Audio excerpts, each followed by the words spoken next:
We make things. We use our hands, minds, and machines to build, to fix, to improve. We're known as do-it-yourselfers, home improvement fans, fix-it fanatics, inventors. At our core, though, we're all makers. So let's jump in and make something. Hi, I'm Ron Hazelton. Welcome to the show. Today we're giving a kitchen a whole new feel by installing a garden greenhouse window. We'll take out the old window, prepare the opening, and install the new. The result, a room that looks brighter, feels larger, and has the perfect spot for plants. Then we'll find some hidden storage space under the bed. This design rolls out for easy access, then glides out of sight and out of the way until you need it again.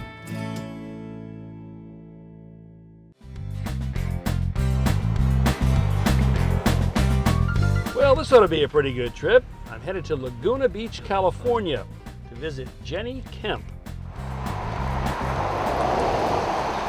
Jenny has asked my help in installing a garden window in her kitchen.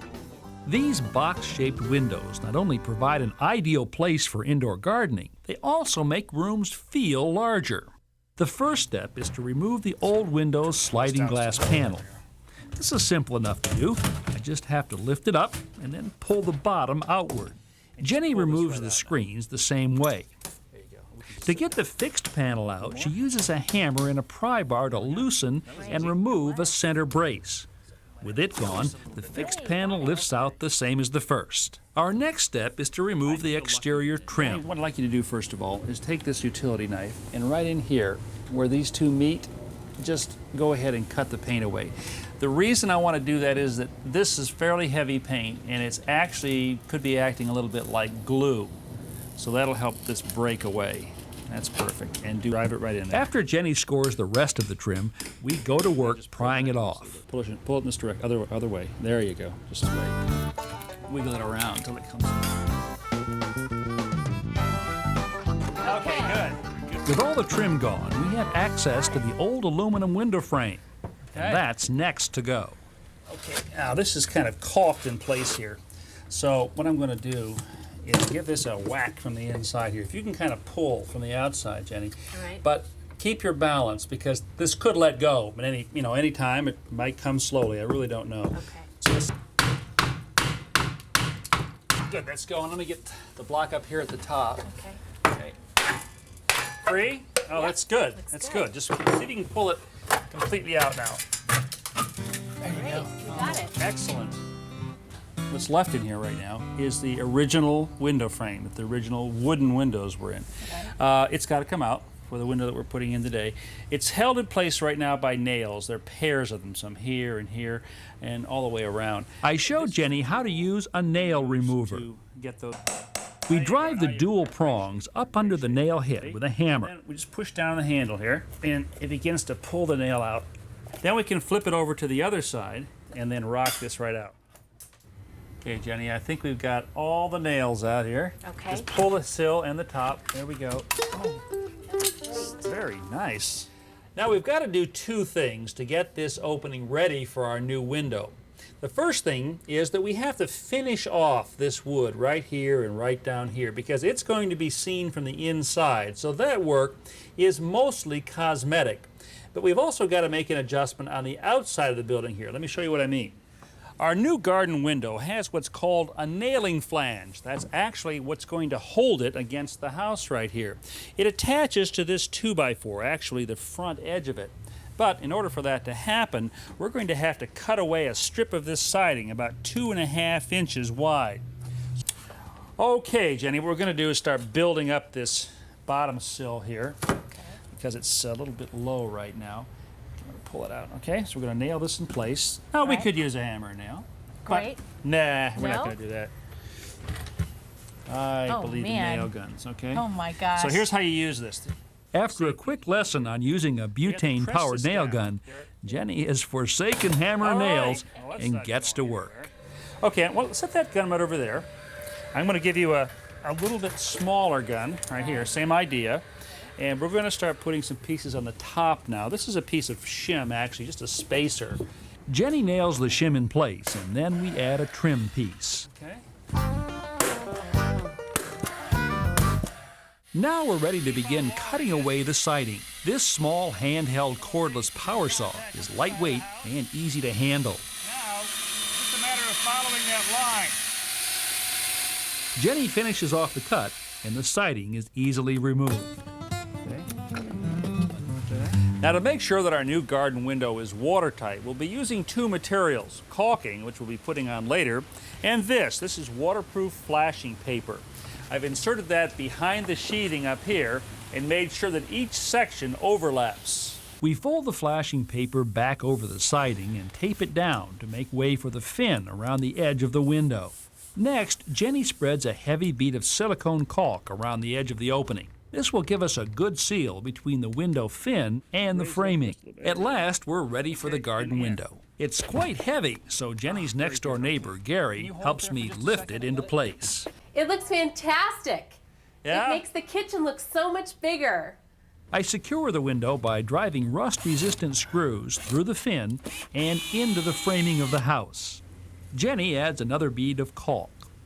Then we remove the tape and fold the flashing paper on top of the fin and trim off the excess with a utility knife. On top of the paper, we place strips of wood, filler strips, that will provide a nailing surface for the new trim. A final bead of caulk, 4 pieces of trim, and our garden window installation is complete. You like your window, huh? Yep. Oh, good. Thank you so much. High-quality garden windows like this have dual-pane glass to provide good insulation from cold and heat. They allow you to have your flowers and herbs literally at arm's length, provide ample natural light, and make any room feel larger. Now say, have you looked under your bed lately? Perhaps there's nothing under there. But if you're like me, you'll find a dozen or so boxes storing everything from board games to irreplaceable snapshots. Well, today, I'm going to show you a better way to use that space with the help of a young friend of mine, Jonathan McCleary. Hi, Jonathan. How are you? Pretty good today. I understand that you're quite a do-it-yourselfer. You've done quite a few projects on your own, haven't you? Mm-hmm. Like what? Well, I put the gardens in the backyard, and then we put a pond in the middle of one. Inside, we made the entertainment center, the model mahogany boat, and my desks. You did all these by yourself? Me and my dad do them all. So you're pretty handy with tools, aren't you? Mm-hmm. And I also know that you are quite a Legos guy. You got a lot of Legos in your collection, and you build a lot of things with them. So I was thinking about building an under-the-bed storage unit that you could just pull out when you wanted to get at your Legos. How does that sound to you? I would like that. You'd like it? Yeah. Come on over here. I want to show you the sketch I drew up. See what you think about this. All right? Basically, what we've got here is a big box to go under your bed. You know what the dimensions are? How much room do you have top from the floor to the bottom of the bed? 6.5 inches. Okay, so we got to make sure that the whole thing is not any higher than that, a little bit less for clearance. Jonathan takes to my power miter saw like he's been using it for years. He's cutting all the 1x6s that will be used for the sides of our storage unit. Alrighty, well, we've got our sides cut to length now. What we've got to do is cut next the joints on the end. And this is the joint that I'd like to use, Jonathan. This has got sort of a rabbet cut in the ends of both pieces. It's going to interlock just like this, okay? And I'm going to have you cut these on the table saw. I've set this up. You know what this is, right? Mm-hmm. What is it? Potato blade. Yeah, you know a lot. You know that. This is actually 3 blades that are, as you know, stacked up together to make a really wide blade. And we're going to pass the lumber over it like this, and that's how we're going to make that cutout. After cutting the rabbets on the ends, we switch to a narrower blade and cut grooves along the length of each board. Later, we'll slide the bottom section of our storage unit into these grooves. Well, Ron, we're going to glue this thing together and make it happen. We are. Yes. Finally. I'm going to be out of a job here in a few months. You just watch this. Okay, so you've got your glue brush. Got my glue We brush? got our joints all cut over here. You got your glue brush? I got my glue brush. And what we want to do is we want to paint glue on this rabbet joint that we cut here. Right now we're going to tip this up. Okay, now this one goes to the outside. Get this clamp, put this right on the joint there. right on the joint. for the moment. Now we're going to nail this joint closed. With the 3 sides attached together, it's time to install our 1/4-inch plywood bottom. And just slip this right into that groove that we cut earlier. See it? I'll hold it and you can slide. I think it's in all the way. Uh-huh. I like that. It sounded good, didn't it? Like it was solid. All right, now we can put our last side on here. It's beginning to look like an underbed storage unit. You want to put a little glue in here? Right. No, I'm not going to glue the bottom. I don't usually glue my bottoms in. But sometimes they expand and contract. Did you find that funny? Okay, now we're going to cut the wheels. And to do that, we're going to use this machine called a drill press and this tool here called a hole saw. You know why they call it a hole saw? Because it cuts holes in wood. Very good.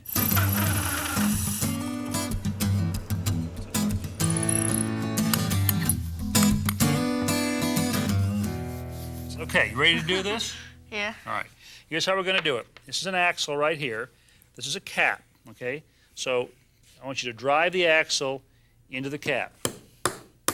Put a couple of washers on there. While you're doing that, I'm going to put some, this is very fast setting, 5-minute epoxy right here. Okay, just on the end, about 1/4 of an inch back from the end. There you go, nice and generous. Now, we're ready to put the wheel in that hole right there. Shove it all the way in. Take this piece of tape, like a clamp, and just hold it there. That epoxy will set in about 5 minutes. While we wait for the epoxy to dry, Jonathan drills some holes in the front of the storage unit so that we can install drawer pulls. Give this a couple turns. Let me know when it's gotten started. I think you got it. Okay. Now I'll put the second one through. I think so. You got it. Mm-hmm. Very accurate drilling. You were right on the money. Ready for a test run? Yes, sir. Hey, I like this, huh? This is fun. Hey, it works really great. You know, I gotta tell you something. I think we did a darn good job. Does it meet your quality standards? I like it. It does meet my standards. Good. Can I help you carry it outside and load it on your bike? That'll be a big help. Great for dance. Okay, where are you parked? Right out here? Yep. Is that the two-wheeler, the red one? Yeah. All right. So what do new cars and new carpets have in common? Well, new cars seem to attract dings and scratches, and new carpets sometimes seem to be a magnet for stains and spills. But new or old, first aid for carpet spills and stains is pretty much the same. First of all, act quickly. The longer a stain sits, the more difficult it is to remove. Second, use cleaning techniques that are specific for each type of stain. Let me show you what I mean. Now, this is a really nasty grease stain, and this is how we go about getting it out.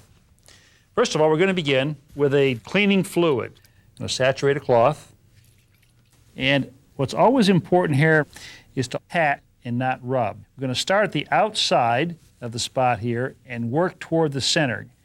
Well, we're at the point now where there's almost nothing transferring to the cloth. You can see very little right there. So now it's time to go to solution number 2. And that would be lukewarm water and a little bit of liquid dishwashing detergent. About 1 teaspoon in every quart of warm water, no more. Too much soap here can be a real problem. Just about a teaspoon, there we go. And pretty much go through the same process all over again. Well, there won't be nearly as much this time because we've taken out a great deal of this. Then switch over to just plain cold water. I want to rinse all of the detergent out of the carpet because if I don't, that detergent will actually attract dirt. Last step, take some paper towels, put it on top of the wet spot, put some weight on top, leave that overnight, and this carpet probably as good as new. Now the steps and solutions for removing ketchup are different than they are from grease. Step number 1 is going to be our detergent solution. Once again, we're going to blot. We're going to start from the outside and move to the center. Well, we're getting down to the point where there's very little transfer from the carpet stain to the cloth, so we're going to switch to solution number 2. And that is a 1/2 cup of ammonia in a quart of warm water. And continue blotting. And now to the third solution. This one is 2 cups of vinegar to 1 quart of water. And you know the drill. And finally, a rinsing with clean, warm water. Here too, we'll put some paper towels on the top, a little bit of weight. Let all this dry for a couple of hours and come back and see just how well we did. Well, let's see how things turned out. Now, this is where the grease stain was. Boy, that's just about completely gone. Let's check on the ketchup. Not bad. There's still a very, very slight pink tinge right here. Probably should have spent a little more time on that one. Well, here's the main thing to remember when it comes to getting spills and stains out of carpets. Use solutions that are stain specific. That is, you'll need different cleaning materials for different spills. Grease, as you saw, is handled differently from ketchup. You can get a good stain removal chart from many carpet manufacturers. You can also visit carpet-rug.com. Well, there's no getting around it. Exterior windows and doors, siding and trim do have to be sealed. But you know, there are products on the market today that will last up to 50 years. So if you do it the right way and use the right material, you don't have to do it very often. If you choose a silicone sealant, select one that's paintable. Considering a new caulking gun? Make sure it's a dripless model. Window and door frames are most often in need of sealing. Eventually, old caulk loses its elasticity and cracks when wood expands and contracts. A scraper in this shape is ideally suited for removing the deteriorated sealant. Cut the tapered caulking tube nozzle so the opening is just slightly larger than the crack. Then puncture the inner seal at the base of the nozzle, drop the cartridge into the gun, and you're ready to go. Slow and steady is the name of the game here. Hold the gun at about a 45-degree angle and keep even pressure on the trigger. A bucket of water with a few drops of dishwashing detergent makes a good lubricant to smooth out the bead. Or you can try this caulk smoother that leaves a finished look even the pros would envy. For wider cracks and gaps, this polyfoam caulk backing can be put in first. It will partially fill the gap, making the sealant go a lot further. You can use a putty knife to push the rod into the crevice. Now, for this kind of gap, you'll want to cut the nozzle further from the tip to produce a wider bead. Finish the bead with either caulk smoother or soapy water and your finger. Now, there's no mystery to caulking or sealing, but there is, well, a secret. Use high-quality, long-lasting materials. You'll be glad you did. Sometimes when it comes to repairing a small nick like this in a piece of furniture, the solution I find actually in my daughter's art supplies. First, I choose one that comes close to the color of the surface I'm repairing. Using a butane gas match lighter, I carefully soften the tip of the crayon, then work the liquefied wax into the nick or gouge. As soon as the wax is cooled, I buff off the excess with a piece of very fine steel wool. Often, I add a second color using a different crayon. Then blend the two together with the steel wool. So the next time you've got to negate a nasty nick, well, check with the kids. They may have something that'll just do the trick. To view today's projects again and countless more, go to HouseCallsDIY.com. Step-by-step home improvement tips when you need them. I'm Brian Kelsey. Welcome to House Calls. Join us as we tackle some great home projects, as well as look back at favorites from Ron Hazelton on House Calls.